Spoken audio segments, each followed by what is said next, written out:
¿Cómo están, queridos jóvenes? Sean todos muy bienvenidos. Es un gusto el poder estar aquí para compartir la palabra del Señor.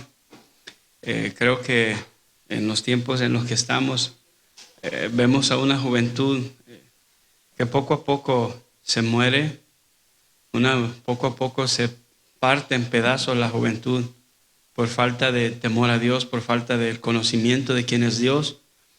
Y ese es el deseo de nosotros, el por qué estamos aquí. Estamos aquí porque queremos que ustedes puedan conocer quién es Dios, qué es lo que Dios ha hecho por nosotros como seres humanos pecadores, para que ustedes puedan tomar una decisión, esperando que esa decisión que ustedes tomen sea para vivir, para servirle al Señor, porque el resto simplemente nos va a llevar a una muerte, a una destrucción eterna. Amén. Por eso en esta tarde quiero simplemente pedirle al Señor hacer una oración y pedirle al Señor que nos ayude. Yo quisiera que usted, joven, ahí donde está, que pueda inclinar su rostro y pueda usted orar y pedirle al Señor: Señor, háblame hoy. Ustedes saben que el Señor, Moisés llegó delante de Dios y Moisés le dijo: ¿sabes qué, Señor? Yo no puedo hablar. Y el Señor le dice: ¿quién fue el que hizo la boca? ¿Quién fue el que hizo el oído?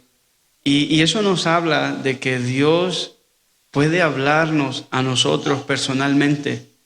Y por eso es que les animo a que inclinen su rostro y que oren ustedes a Dios y que le digan: Señor, en esta tarde háblame a mi corazón, no a mi mente, a mi corazón, para que mi corazón sea cambiado. Porque a veces vivimos en una burbuja, en una nube, en la cual necesitamos aterrizar y poner los pies en la tierra. Especialmente cuando estamos en la etapa de la juventud, la nube es muy espesa y no nos deja ver el futuro. Y por eso les pido que inclinen su rostro. Vamos a orar, ¿sí? Padre bueno, Dios eterno, en el nombre de Jesús, en esta tarde nos acercamos delante de ti, rogándote, Señor, por tu misericordia, por tu amor. Te rogamos, Señor, que tu Espíritu Santo en esta tarde hable a cada corazón. Que hable, Señor, al corazón de estos jóvenes que no te conocen, estos jóvenes que están aquí hoy esperando escuchar una palabra tuya, Señor. Te ruego, Señor, que no importa las circunstancias, cómo ellos hayan llegado aquí, Señor. Lo importante es que están aquí y tú habías preparado este momento para ellos, Señor. Yo te ruego que tú les hables en su corazón y que de aquí ellos puedan salir con una idea fresca de quién eres tú, para que ellos puedan tomar una decisión en arrepentimiento, Señor, para que puedan vivir para ti, Señor. Es necesario en estos tiempos, Señor, que tú hables al corazón, porque yo les puedo traer cierto conocimiento de tu palabra, Señor, pero el que va a convencer el corazón eres tú a través de tu Espíritu Santo, Señor. Habla a cada uno de nosotros para que salgamos de aquí transformados a través de tu palabra, Señor. Te doy gracias y te ruego, Señor, que tu Espíritu Santo, Señor, nos acompañe y que nos pueda bendecir a través de Él para poder recibir tu palabra en nuestro corazón para obedecerla, Señor. Te damos gracias en el nombre de Jesús. Amén y amén. Pues bueno, jóvenes, como ustedes saben, en los últimos meses hemos traído la enseñanza acerca de el Evangelio, un sismo necesario. Y como ustedes saben, basado en el contexto, les voy a dar un poco el contexto. ¿Por qué ese tema, un sismo necesario? El sismo nos habla de un movimiento en la tierra que es producido por sí mismo, es producido por la misma tierra para derribar. Y estos sismos producen muchos daños en lo que es la infraestructura, los edificios, muchas casas se caen. Estos sismos funcionan de una forma de limpiar lo que está construido, ¿no? Entonces, asimismo, el Evangelio, cuando llega al corazón, derriba pensamientos, ideas, filosofías, argumentos que se han levantado en contra de la voluntad de Dios. Y por eso creemos que el Evangelio es necesario en la vida sea un niño, sea un joven, un adulto, un anciano. Es necesario para que derribe todos esos argumentos que muchas veces son sin fundamento. Son simplemente cosas que nos han enseñado los abuelos, los padres, pero que no son bíblicos y necesitamos derribarlos para poder nosotros construir nuestra vida o edificar nuestra vida basado no en lo que dijo mi mamá o mi papá o mi abuelo, sino en lo que dice la palabra de Dios. Amén. Por eso en esta tarde vamos a derribar este otro argumento. El argumento que vamos a derribar en esta tarde se llama yo puedo redimirme solo. Sí saben, yo me imagino que muchos de ustedes no tienen el conocimiento de lo que significa la palabra redimir. Más tarde, en un momento les voy a dar la definición de esa palabra, pero en algún momento llega en el pensamiento del ser humano de que, bueno, yo no soy tan malo. Cuando yo me presente delante de Dios, yo voy a poder justificarme delante de Dios, valga la redundancia. Yo voy a poder decirle a Dios las cosas buenas que yo he hecho. Fíjense que viendo respecto a este tema, hay un personaje que yo creo que muchos de ustedes lo conocen.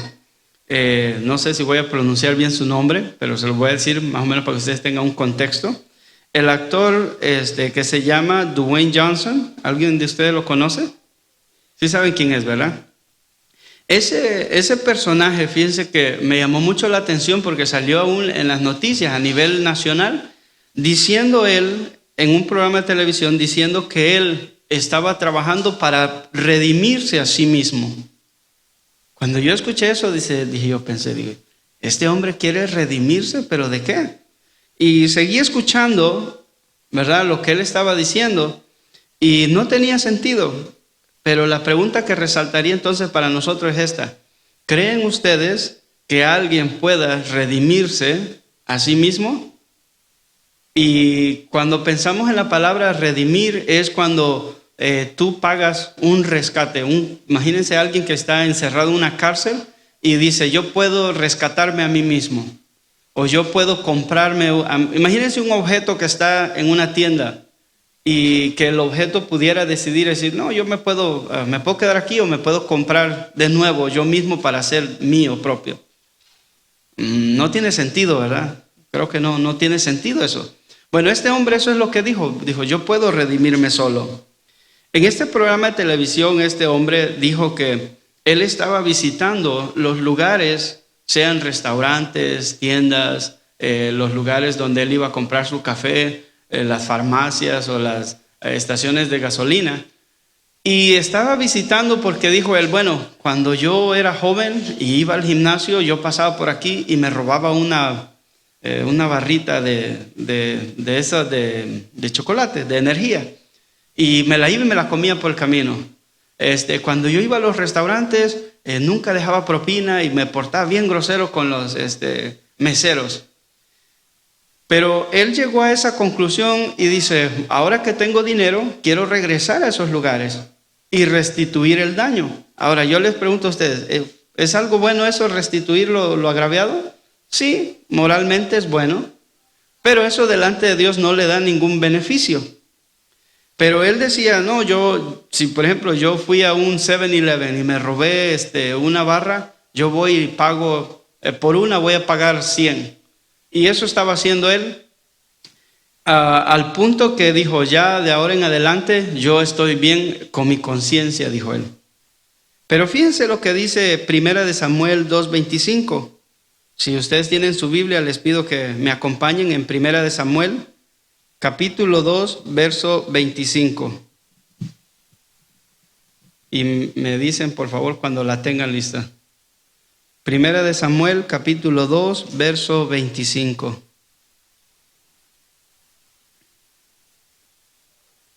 ¿Lo tienen ya? Si no, creo que, ahí ustedes búsquenla. Hoy no los tenemos en la pantalla para que podamos coger adiestramiento en la palabra, en la Biblia. ¿La tienen? 1 Samuel 2:25 dice, si pecare el hombre contra el hombre, o sea, si cometiéramos una infracción, ¿verdad? Aquí en la tierra, dice, los jueces le juzgarán. Porque, ¿verdad? Por ejemplo, si nos robamos algo y nos agarra la policía, nos llevan delante del juez y el juez nos juzga. Pero luego dice, mas si alguno pecare contra Jehová, ¿quién rogará por él? Pero ellos no oyeron la voz de su padre, porque Jehová había resuelto hacerlos morir. Fíjense qué cosa. aquí bien claro nos dice, ¿no? Ellos no quisieron oír la voz de su padre. Aquí en este caso pudiéramos decir Dios hablando al corazón del ser humano, a nosotros en este caso, ¿no? Estamos aquí y estamos escuchando la palabra de Dios. Si el hombre, cuando un hombre peca, hace una ofensa, un agravio, o se roba algo, ¿verdad? Puede restituirlo, o lo pueden llevar a la cárcel y dicen, bueno, le damos 5 años, 10 años, 20 años de prisión, y luego sale libre y pagó su condena, dependiendo de lo que los jueces terrenales decidan. Pero si alguno de nosotros llegase a pecar contra Dios, y si ustedes escuchan la frase que acabo de decir es, si alguno o alguien llegase, que todos sabemos que no hay nadie que pueda decir, yo nunca he pecado contra Dios. Entonces, ¿qué es lo que nos dice aquí la Escritura? ¿Será que alguien podrá pararse delante de Dios y decir, Señor, no lo condenes a él? Señor, yo voy a pagar por él. ¿Creen ustedes que puede haber alguien que pueda hacer eso? ¿Alguna respuesta? ¿Será que algún hombre, podré yo, por ejemplo, imagínense que ustedes le mintieron a sus padres ayer y murieran hoy y van delante de Dios? ¿Podré yo pararme delante de Dios y decirle, Señor, espérate tantito, Señor, yo voy a pagar por la mentira que le dijo a su mamá o a su papá ayer? ¿Podré yo? ¿Podrá un abogado? ¿Podrá alguien, por muy religioso en esta tierra, podrá hacer eso delante de Dios? No hay nadie. En el Salmos capítulo 49, si ustedes me acompañan ahí, vamos a ver este Salmo. Capítulo 49 del verso 7 al 9. Ahí también nos habla acerca de esta palabra muy importante, redimir. Miren lo que dice, Salmo 49, versos 7 al 9. Dice, ninguno de ellos, aquí diga yo, ninguno de nosotros, podrá en manera alguna redimir al hermano, ni dar a Dios su rescate, o pagar un rescate a Dios por la vida de su hermano. Porque la redención de su vida, el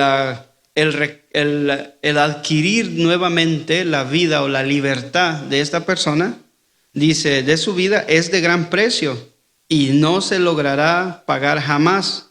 Verso 9, para que viva en adelante para siempre y nunca vea corrupción. ¿Qué es lo que nos está diciendo aquí la palabra de Dios? Ninguno de ellos, ninguno de nosotros, de alguna manera vamos a poder redimir a nuestro prójimo, a cualquier otra persona, ni tampoco dar rescate por su alma. Porque ahí nos da el por qué. Dice, porque la redención de su vida es de gran precio y no se logrará jamás. ¿La redención de qué? De la condenación. Porque dice, para que viva en adelante para siempre y nunca vea corrupción. La única forma o el único lugar que el ser humano va a vivir para siempre sin corrupción es en la presencia del Señor. Pero no podemos, un ser humano no puede pagar por la culpa de otro, porque todos somos culpables. No hay ni uno inocente. Entonces, como no hay ni uno inocente que diga, yo puedo ir delante de Dios y ser tu abogado o rescatarte de la condenación eterna, no hay forma que nos podamos nosotros redimir o rescatar de esa condenación. Mire, en el mismo Salmo 49, pero si nos vamos al verso 15, dice, ahí nos da la opción. Esta es una opción que Dios le da a todo ser humano. En el mismo Salmo 49, verso 15 dice, pero Dios es el único que puede, pero Dios redimirá mi vida del poder del Seol. La palabra Seol ahí es poder de la muerte o de la condenación eterna o del infierno o del lugar de tormento. Usted póngale cualquier nombre que usted quiera porque significa lo mismo. Solo Dios podrá redimir mi vida del poder del Seol, porque Él me tomará consigo, o sea, Él me llevará a donde Él está. Entonces, nos habla que si Dios es el único que nos puede a nosotros rescatar de esa condenación, ¿a quién entonces debemos acudir? No existe un ser humano. Solo hay una persona que ya no está en la carne, pero solo hay una persona el cual puede redimirnos de esa condenación, y esa persona es Jesucristo. A través del arrepentimiento, Él nos redime o nos compra para que seamos de su propiedad y que podamos estar con Él. No es que Él, nos va a redimir y nos va a dejar por ahí, no, para que hagamos otra vez lo que queramos, no. Él dice que Él quiere que nosotros, al ser comprados de nuevo, que podamos estar con Él. Que si llegásemos a morir, que tú cuando tú mueras joven, tú puedas estar con el Señor. Que en el momento que tus ojos se cierren y digas, el doctor dice, se murió y esa máquina deje de pitar o palpitar, digamos así, tu corazón, que en ese mismo momento estén los ángeles esperándote para llevarte a la presencia del Señor, para que así estés con Él por la eternidad. ¿No te gustaría, joven, tener esa seguridad? Fíjense qué cosa, es una promesa que el Señor nos da, que si tú decides poner tu confianza en el Señor, el momento que tú cierres tus ojos, en ese momento los ángeles estarán esperándote y te llevarán para que estés en la presencia del Señor y nunca veas tormento ni corrupción. Es una promesa de parte de Dios para todo aquel que cree en Él. ¿Por qué debemos aprender, jóvenes, estas escrituras? ¿O qué podemos aprender nosotros de estas escrituras? Sabemos entonces que solamente a través de Jesús y su sacrificio, solamente Él y únicamente Él pudo satisfacer la demanda que la justicia de Dios requería para que un ser humano pudiera entrar a su presencia. No sé si algunos de ustedes han podido leer el parte del Antiguo Testamento donde nos habla, ¿verdad?, que estaba el tabernáculo, aquella tienda donde los sacerdotes una vez al año entraban a la presencia de Dios. Y si alguno de ellos había cometido algún pecado y no se había arrepentido y entraba, ¿qué le pasaba a ese sacerdote? Moría. No salía de ahí vivo. Entonces, ya Jesús, Él entró en santidad, Él entró a la presencia de Dios. Y por causa de Él haber entrado, Él nos invita a nosotros. Que si nosotros ponemos nuestra confianza en Él, nos invita a entrar para poder estar en la presencia de Dios. Miren lo que dice Gálatas 3, capítulo 10, verso 14. Acompáñenme ahí a Gálatas capítulo 3, verso 10, 14 al 14.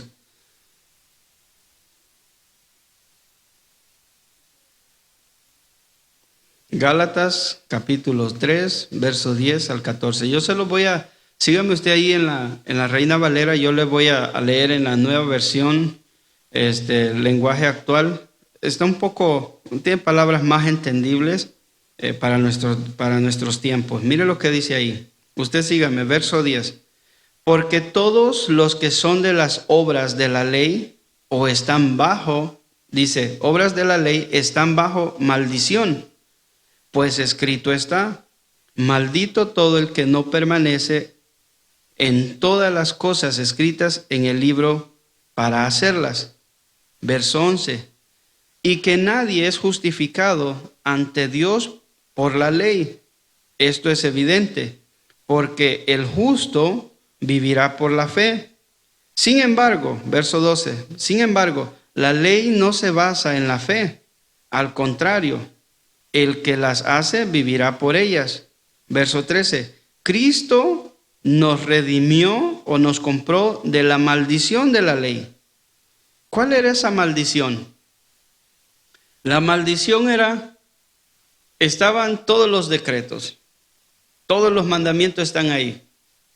Y si alguna persona dice, pongámoslo en nuestro contexto, ¿no? Si alguna persona dice, yo no quiero que Jesús sea mi abogado o no quiero ser cristiano, no quiero obedecer a Cristo.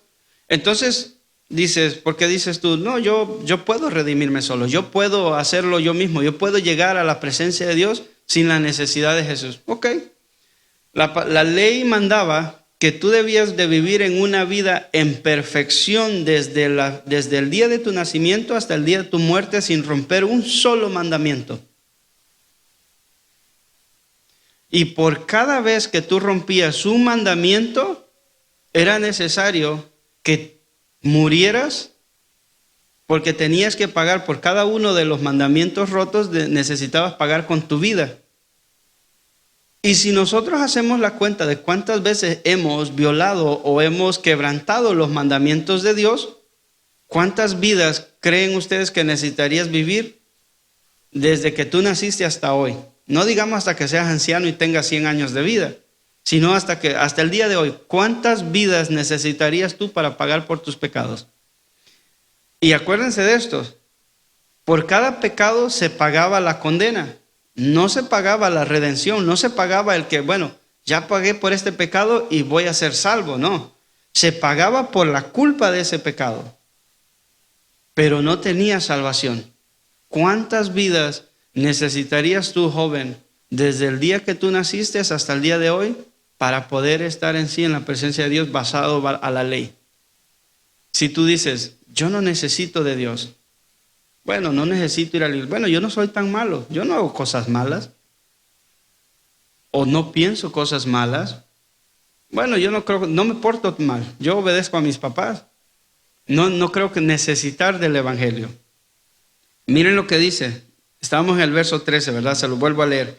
Cristo nos redimió de la maldición de la ley, habiéndose hecho maldición por nosotros, porque escrito está: maldito todo el que cuelga de un madero.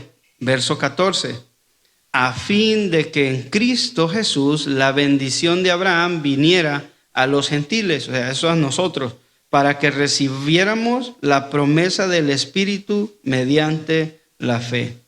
Aquí nos está hablando de que nosotros al venir y ser gentiles, o sea, no judíos, a la promesa que se le había dado a Abraham, uno de los patriarcas de los judíos, pudiera venir a ser parte, o nosotros ser parte de esa promesa. Porque a Abraham se le prometió la salvación solamente por él creerle cuando Dios le dijo: salte de tu tierra y de tu parentela a la tierra que yo te mostraré. Él no sabía ni a dónde iba a ir, pero él obedeció a Dios y salió. Y le fue contado por justicia. Nosotros no necesitamos ir a Jerusalén o buscar a Jesús en un determinado lugar, porque tenemos la palabra de Dios. Si nosotros creemos a esa palabra, al mandamiento del arrepentimiento y el ir a Jesús a pedir perdón, entonces se nos aplica la misma justicia que se le aplicó a Abraham, que vendría a ser nosotros que seamos justos delante de Dios. Que si tú murieras por causa de haber creído en Jesús y haber arrepentido de tus pecados, tú puedas alcanzar la salvación y al momento de cerrar tus ojos, estar con el Señor para siempre. No va a ser en tormento, no va a ser en una llama de fuego ardiendo o esperando el juicio eterno, donde dice que es un lago de fuego donde serás lanzado. ¿Se acuerdan cuando daba el ejemplo, no? De cuando tienes creo que fue la enseñanza pasada donde daba yo el ejemplo de cuando alguien tira una bolsa, ¿no? Como algo que no quiere uno tener cerca y uno la tira lejos. Que así serán tirados aquellos que no creen en el evangelio en el día del juicio. Pero a veces pensamos, bueno, soy joven, ese tiempo no va a llegar ahora a mí. Pensamos que la juventud va a ser eterna. Y cuando menos crees, cuando menos lo piensas, la juventud se acaba. ¿Saben por cuándo se acaba la juventud? Les voy a dar un tip. ¿Quieren que se los dé o quieren seguir en la juventud? En la nube de la juventud. ¿Quieren que les dé el tip? El tip de la juventud se acaba cuando como seres humanos estamos solteros, nos enamoramos y nos casamos, se te acabó la juventud. No digo que dejas de ser joven, pero ya no eres, ya no te consideran como un joven, ya eres una esposa o eres un esposo. ¿Sí o no? A ver, hermanos que están casados aquí, ¿me equivoco? No, ¿verdad? Ya ahí, esa juventud ahí, ya no eres joven ya. Ya no dependes de tus padres ya. Ya estás casado y dependes, si eres una muchacha, ya dependes de tu esposo. Y si eres un muchacho, ya necesitas cuidar a tu esposa y estar sometido a Dios. Entonces ahí la juventud se acabó. Pero a veces, bueno, pensamos que la juventud es eterna. Entonces, leyendo esos últimos versículos acerca de que Jesús se hizo maldición, nos hacemos entonces otra pregunta. ¿Será que este hombre del que yo les hablaba podrá por sus propios medios o sus esfuerzos alcanzar ser justo ante Dios? ¿Podrá este hombre alcanzar esa justicia? Acuérdense que o sea, ustedes me pueden ver a mí y decir, no, este hombre nunca, o no creo que se robaría un carro. Y me pone en un nivel no de justo, no creo que se robe un carro. Pero ¿cómo me ve Dios? ¿Será que delante de Dios contará si yo me robara un dulce de aquí de la iglesia o una galleta de las que están ahí? ¿Contará delante de Dios? Claro que sí. Entonces cuando Dios te ve, no te ve por qué tan grande es lo que tú te robaste, sino por el hecho de haberte robado algo. Cuando Dios nos ve, especialmente, no sé, yo me imagino que los varones o las hembras también, pero cuando Dios nos ve, fíjense, Dios no nos ve si nosotros llegamos a tener una relación íntima con otra persona. Dios ve cómo tú vistes a esa otra persona. Si la vistes y la deseaste, dices, me gusta. ¿Qué pasó por tu mente? Eso es lo que Dios ve. Entonces, este hombre, él dice, no, yo puedo hacerlo, yo puedo redimirme. Y ese es el mismo pensamiento que cruza en la mente de los jóvenes. Pero el Señor nos dice, no, tú no puedes redimirte solo. ¿Por qué causa? Por la causa del corazón torcido, por la causa de la naturaleza, que lo único que nuestra naturaleza ama es el pecado, hacer el mal. Si no, podemos ver la historia de la humanidad y van a ver ustedes jóvenes, si se dan un tiempo para leer, ustedes se van a dar cuenta. Miren, la humanidad, voy a hacer a un lado lo que dicen los científicos, ¿no? Los científicos dicen que la Tierra lleva ¿cuántos millones de años? A ver, ¿quién está en la escuela con la evolución? ¿Alguien sabe? Levante la mano. ¿Cuántos años tiene la Tierra de haber sido formada? ¿Alguien sabe? Le doy un premio, tengo galletas ahí. El que me diga, A ver, ¿alguien sabe? ¿No? ¿Nadie?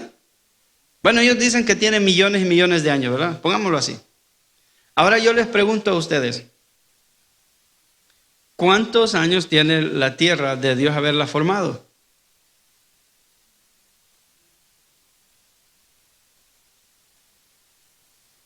Génesis capítulo 1.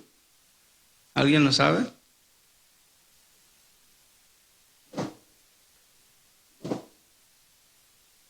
¿No? En Génesis, miren, en Génesis capítulo 1 la palabra de Dios nos dice que en el principio creó Dios los cielos y la tierra.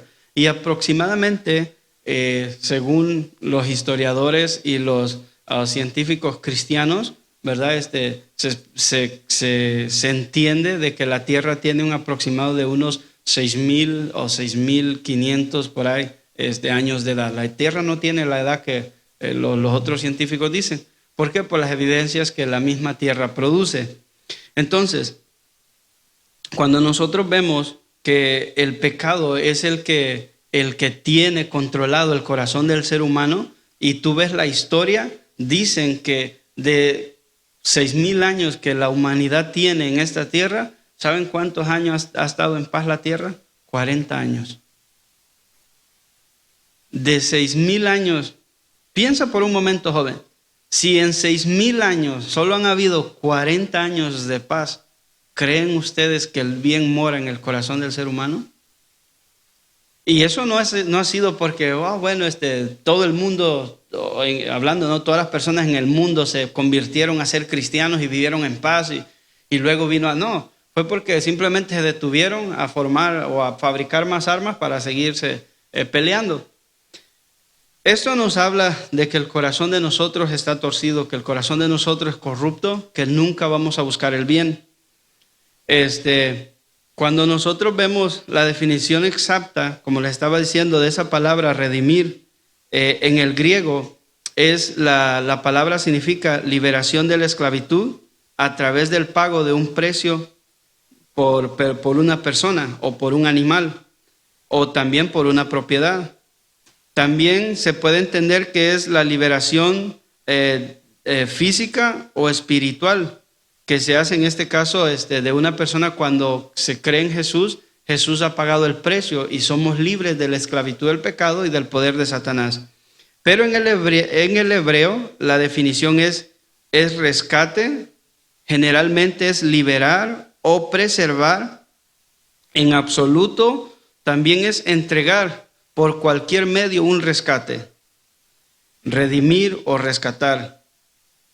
Eso nos habla entonces, jóvenes, que, por ejemplo, ¿no? Si en ti hay alguna inclinación, algún pecado, alguna tendencia a algo, la única forma que tú puedas salir de ese pecado, de esa inclinación que tú tienes, solamente es a través del poder de Jesús. Jesús, mira lo que dice en Marcos capítulo 8, verso 34. Acompáñame ahí, por favor. Marcos capítulo 8, verso 34. Es lo que Jesús nos dice, que no importa lo que nosotros hagamos en esta tierra, si la palabra de Dios no está ahí para ayudarte, no vas a poder ser librado de este pecado. Marcos 8, 34 al 37. Mira lo que dice. Y llamando a la gente y a sus discípulos, les dijo.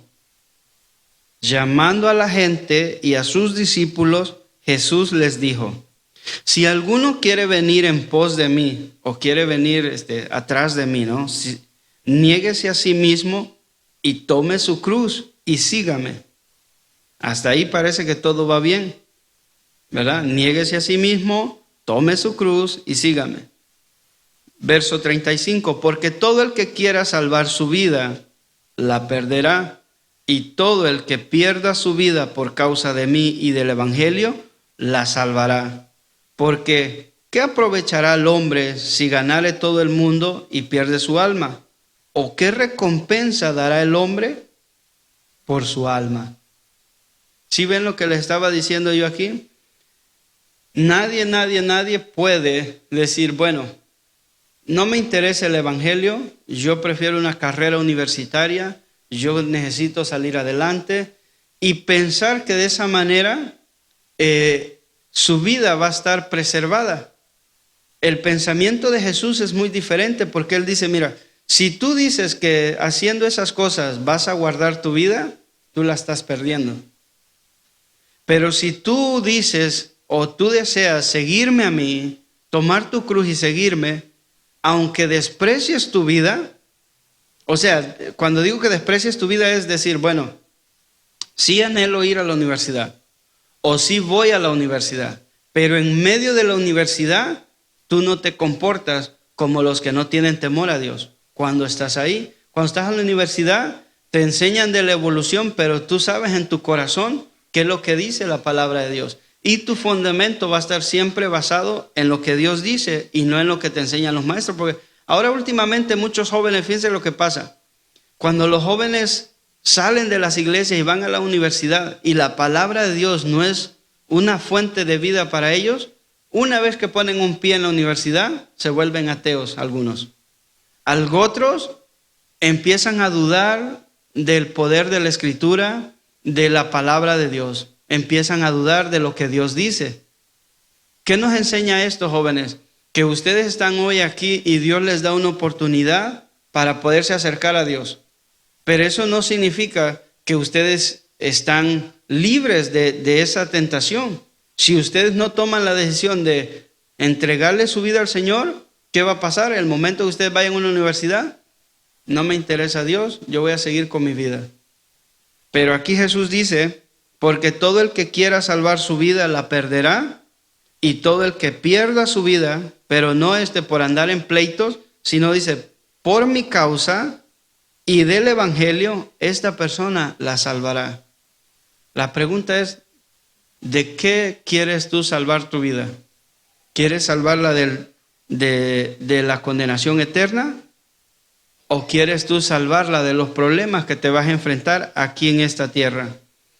Esos mismos versículos en la versión Biblia, lenguaje sencillo, dice de la siguiente manera. No lo lea, solo escúcheme por favor. Después Jesús llamó a sus discípulos y a la gente y les dijo, si ustedes quieren ser mis discípulos, tienen que olvidarse de hacer su propia voluntad. Tienen que estar dispuestos a morir en una cruz y a hacer lo que yo les diga. Porque si solo les preocupa salvar la vida, y ese salvar la vida, piensen ustedes en tener una casa, en tener un matrimonio, en tener familia, en tener carros, en andar viajando, que en sí mismos no son malos, pero si todo tu enfoque, joven, está en eso, ¿qué es lo que dice?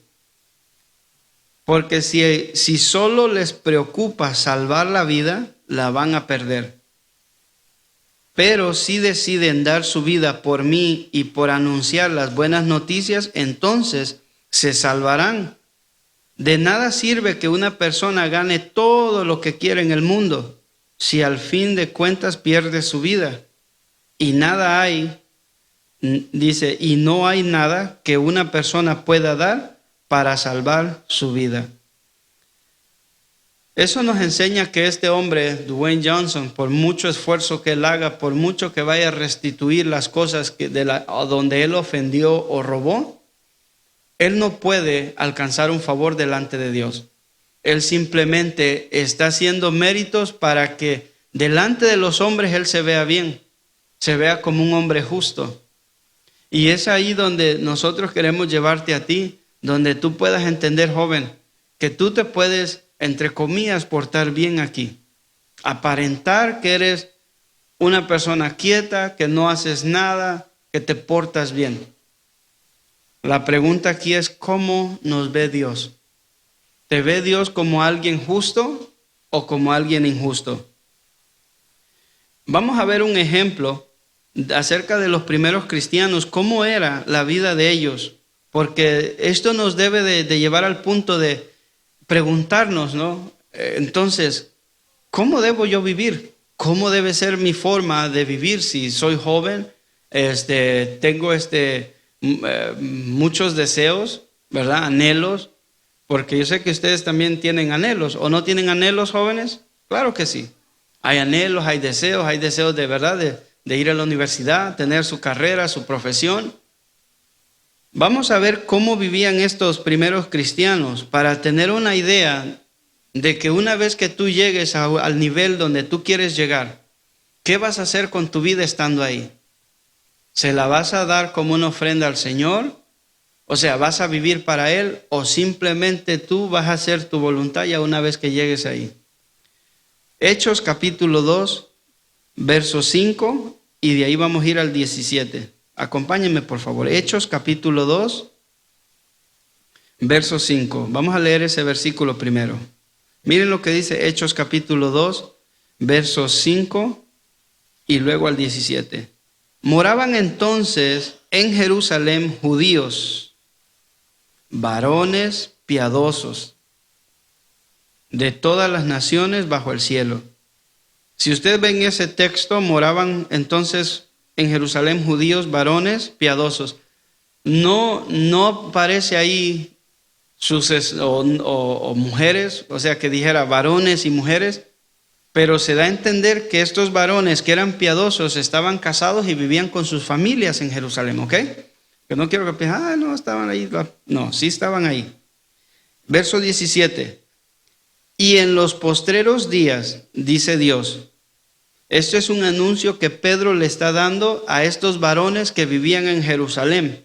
y estos varones que eran piadosos, y les dice, y en los postreros días, dice Dios. ¿Alguien lo puede leer? ¿Qué fue lo que dijo Dios? ¿Hay algún voluntario que lo pueda leer? Porque esta promesa es para ustedes, para nosotros. ¿Sí saben lo que dice ahí en el verso 17? ¿Alguien lo quiere ser voluntario a leerlo? ¿Sí? Ok. Ajá.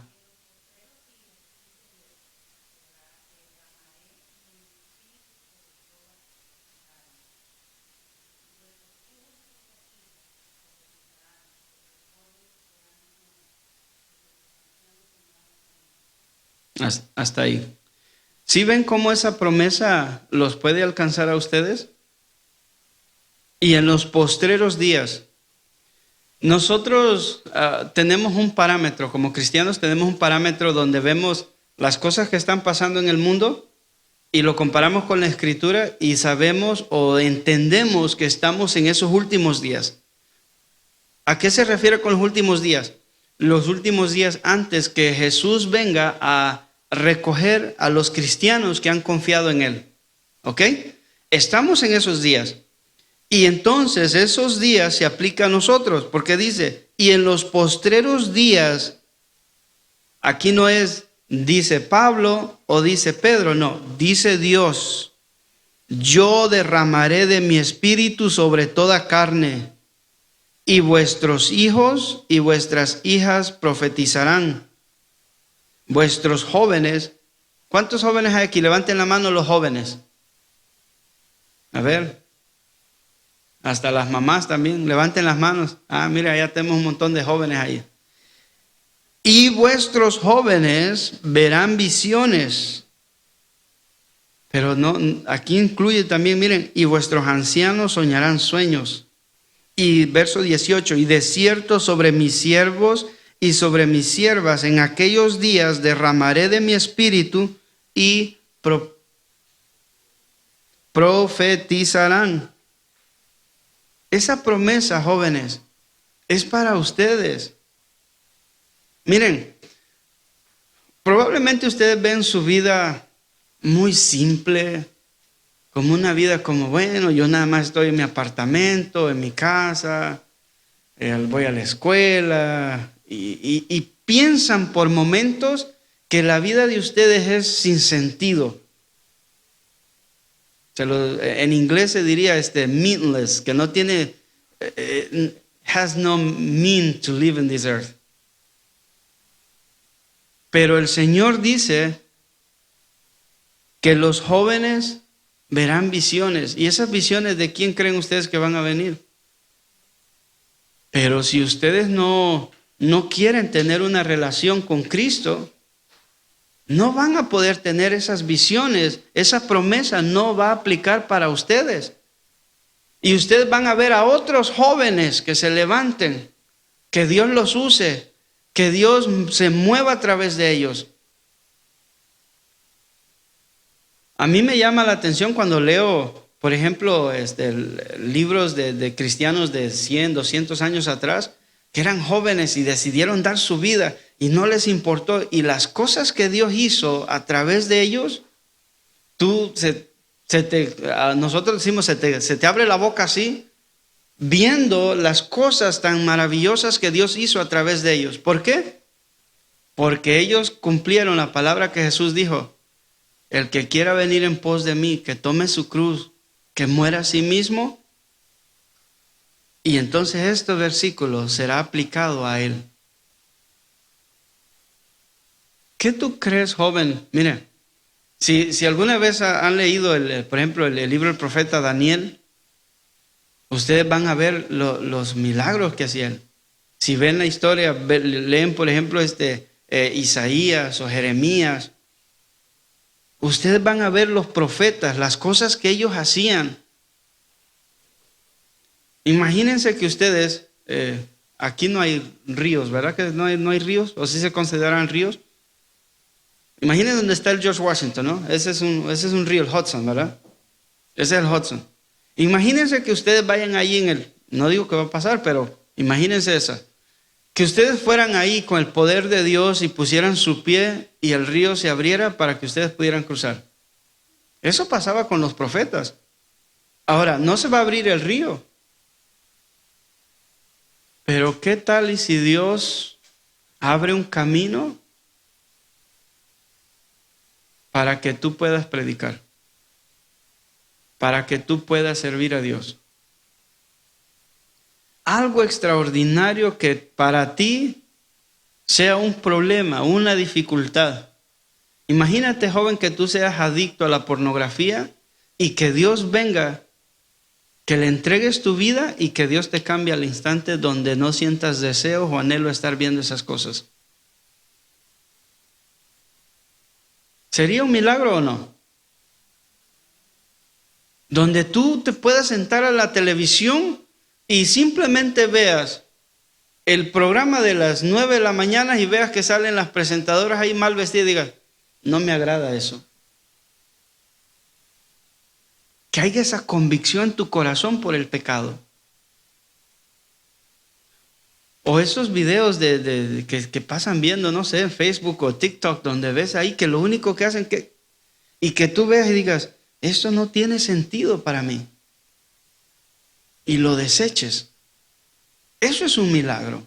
Que el corazón del ser humano, que es tan duro, que es torcido, pueda ser cambiado en un instante. Es más poderoso a que se abra el río Hudson en dos. Esta promesa es para ustedes. Verso 18. Y de cierto sobre mis siervos y sobre mis siervas en aquellos días derramaré de mi espíritu y profetizarán. Verso 19. Y daré prodigios arriba en el cielo, señales abajo en la tierra, sangre y fuego y vapor de humo. El sol se convertirá en tinieblas y la luna en sangre, antes que venga el día del Señor grande y manifiesto. En la Biblia de Reina Valera dice grande y terrible. O sea, antes que venga el juicio de Dios, Dios quiere derramar el Espíritu sobre ti para que tú te puedas preparar para su venida. Dios quiere que tu corazón esté con Él para que cuando venga el juicio, antes que venga el juicio, si Jesús viniera antes de los juicios, venga y te lleve con Él y tú estés con Él. Que el juicio no tenga ningún poder sobre ti, porque será sacado antes del juicio eterno. ¿No les llena eso de así de como, ok, ¿será que puedo, Señor? Miren, el verso 21 es lo que nos da la promesa y dice, y todo aquel, ese todo aquel no discrimina a nadie, incluye a cualquier persona. Puede ser tú en este momento. Todo aquel que invocare el nombre del Señor será salvo. ¿De qué va a ser salvo? De las cosas del que nos habla el verso 20, del 19 y 20, donde dice que el sol se va a oscurecer, que la luna no va a brillar.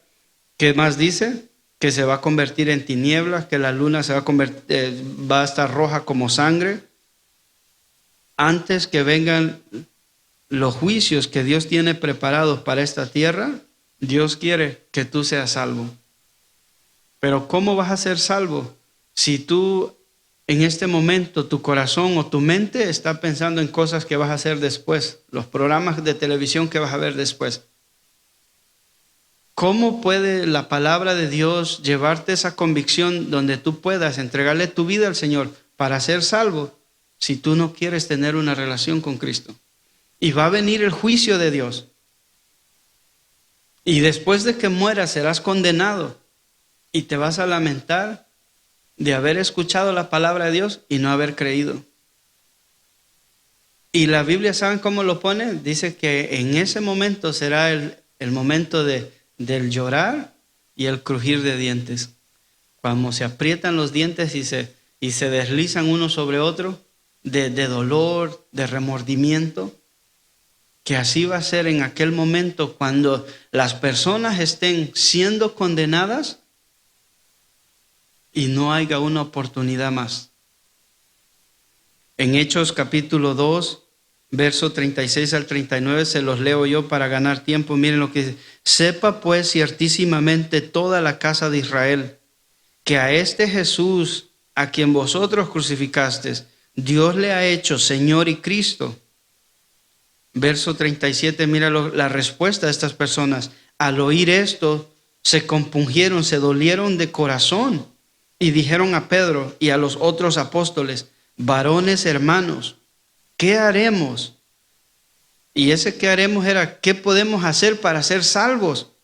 Y Pedro les dijo: arrepentidos y bautícese cada uno de vosotros en el nombre de Jesucristo para perdón de los pecados, y recibiréis el don o el regalo del Espíritu Santo, porque para vosotros es la promesa, y para vuestros hijos, para que todos para todos los que estén lejos, para cuanto el Señor nuestro Dios llamare. Entonces vemos que esta promesa no es solamente para nosotros, los que ya somos cristianos. Esta promesa también es para ti. Esta promesa es para que tú entiendas que Dios quiere librarte de la condenación eterna. Que Dios no está jugando contigo, Dios está en serio. Pero Dios quiere que tú tomes una decisión de arrepentimiento y que vengas a la cruz a decirle: Señor, sí, he sido desobediente con mis padres, he sido mentiroso, he sido ladrón, he hecho esto y esto. Confiesa tus pecados. ¿Y qué más dice? ¿Qué más les dice Pedro? Arrepiéntanse de sus pecados y bautícese cada uno de vosotros en el nombre de Jesucristo para perdón de los pecados. ¿Cuántos saben, por ejemplo, cuántos vienen aquí todos los domingos? Sí saben que pronto habrán bautismos, ¿verdad? En esta iglesia.